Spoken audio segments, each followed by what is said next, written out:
भाणीजी सका ट्यूशन रू आसी गोटे चढ़ई को देखा लगे मु भाणीजी को पचारा बेलू कहले मामू दुईटी चढ़ई गछ उपर पड़ी देते गोटे को तो मुझे फास्ट एड द्वारा बचाईदेली कि गोटे को बचाई मुझे पारिनी भाणीजी कहवा द्वारा मुझे उठीगली गछ को उठी सारापर देखिली माठिया भांगी जाइए जो माठिया बापा 3 वर्ष पूर्व चढ़ईर बसवास बापा रखी थे भांगी जा सारा मुझे भाविली गोटे नुआ माठिया चेंज करदेवी किंतु आज नुआ आज गछ को उठी सारी खोलीदेली डबाटी कारण चढ़ई को बसार रखार था देखिली चढ़ई को बहुत भोक होता कि मुझे खायापी दे पारे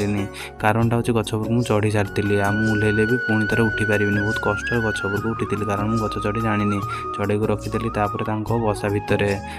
रखी सारापर देखिली आउ गोटे चढ़ई से भितर अच्छी मुझे भाविली कि तीन छुआ होते कारण गोटे मरीगला आ 2 जण ए सुरक्षित भाव में रखिले मुझे डेली यहाँ अपडेट आपन को देवी आर भलसे जत्न नेबी आपण मैंने भी देखिए देखिली से सब शांति शोले शोई सारापर बहुत मुझे जाड़ी नाड़ी जाइली बहुत कष्ट गछ उठी ना से गचर मुझे ओह्लई गली कारण मोर आदत नाला नेक्स्ट ब्लॉग रे यहाँ केमी मुझे जत्न नौची से आपको देखी आप ब्लॉग बनी रुहतु धन्यवाद।